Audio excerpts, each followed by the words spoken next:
Sir, अंदाजे जमाना कहता है कि मौजे हवा रुख बदलेंगी, अंगारों से गुलशन फूटेगा, शबनम से सरारे निकलेंगी। धन्यवाद वकील साहब। सर अभी पूरा दो जाने दो।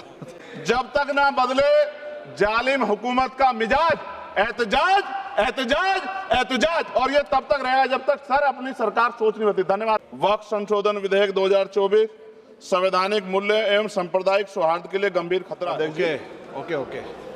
अध्यक्ष जी, मैं अपनी बात को शुरू करने से पहले, क्योंकि राजकुमार भी इस बात को कह रहे थे, ये 2 अप्रैल का दिन विशेष है सर। मैं जेल में था सहारनपुर, 2 अप्रैल 2018 को आंदोलन हुआ, 13 नौजवानों ने शहीदगी दी सर। मैं उनको नमन करता हूं सर। और आज फिर 2 अप्रैल है, एक और शहीदगी की तैयारी लग रही। तो मैं उन क्रांतिकारियों को भी आज याद करता हूं जिन्होंने, मुस्लिम क्रांतिकारी जिन्होंने देश की आजादी में योगदान दिया। सर, अंदाजे जमाना कहता है कि मौजे हवा रुख बदलेंगी, अंगारों से गुलशन फूटेगा, शबनम से सरारे निकलेंगी। वक्फ संशोधन विधेयक 2024 संवैधानिक मूल्य एवं सांप्रदायिक सौहार्द के लिए गंभीर खतरा है। वक्फ संशोधन विधेयक 2024 संवैधानिक अधिकारों, विधिक सिद्धांतों और धार्मिक स्वतंत्रता पर गंभीर आघात है। विधेयक वक्फ प्रबंधन को कुशल और प्रभावी बनाने का दावा करता है, लेकिन इसके 44 संशोधन इन वादों को पूरा करने में असफल है।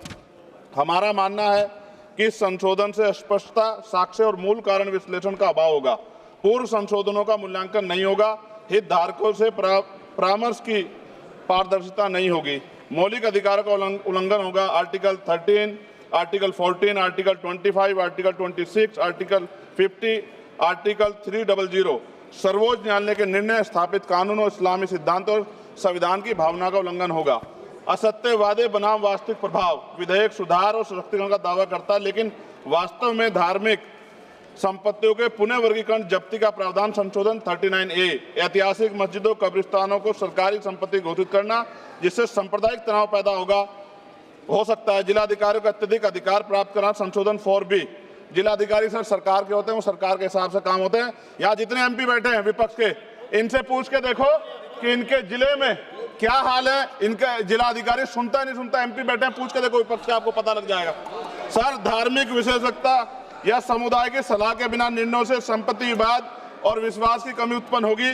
ट्रिब्यूनल की शक्ति कमजोर करना और मुस्लिम प्रतिनिधित्व हटाना संशोधन 10B, धार्मिक कानून की त्रुटिपूर्ण व्याख्या और पक्षपाती निर्णय, दानकर्ता इच्छा की उपेक्षा व धार्मिक स्वतंत्रता का हनन संशोधन 5A, दानकर्ता द्वारा समर्थन वापस जिससे सामुदायिक संस्था कमजोर हुई, गैर मुस्लिमों द्वारा स्थापित वक्फ सुरक्षा समाप्त करना संशोधन 104 की समाप्ति, अंतर धार्मिक सौहार्द प्रभावित होगा। सर, सदियों पुरानी धार्मिक संपत्तियों पर सीमा अधिनियम लागू करना संशोधन 27B, कब्जा की गई संपत्तियों की स्थायी हानि, धार्मिक विषयों को दरकिनार कर वक्फ निर्धारण करना संशोधन 6C, धार्मिक ज्ञान के अभाव में संपत्तियों का गलत वर्गीकरण, पंजीकृत वक्फ घोषणाओं को अपराध घोषित करना संशोधन 312, भय के माहौल में धार्मिक दान में गिरावट, मनमाने सर्वेक्षण को और वर्गीकरण की अनुमति देना संशोधन 8A।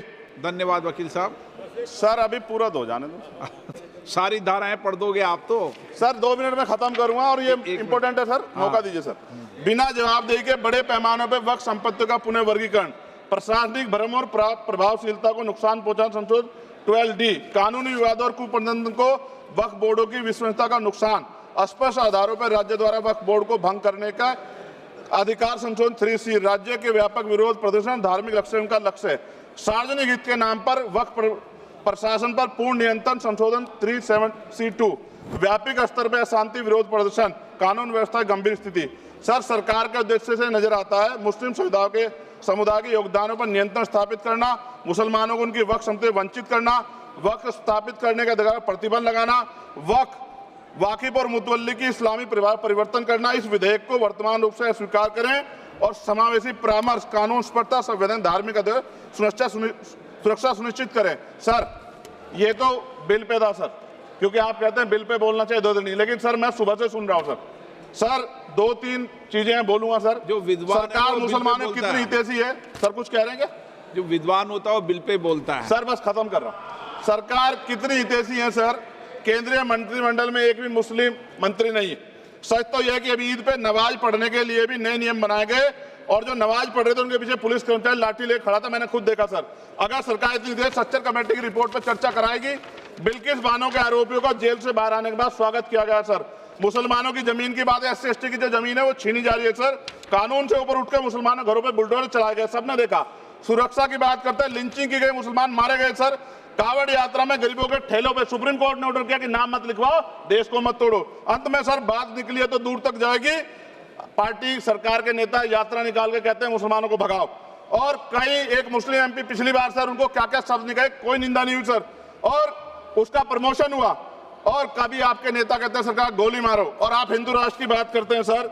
मेरा ये कहना है सर, मैं इसका पुरजोर विरोध करता हूं और अपनी एक शायरी के साथ खत्म करूंगा। तो बहुत सुनी मैंने आज दोनों तरफ, जब तक ना बदले जालिम हुकूमत का मिजाज, एहतजाज एहतजाज एहतजाज, और ये तब तक रहेगा जब तक सर अपनी सरकार सोच नहीं होती। धन्यवाद सर।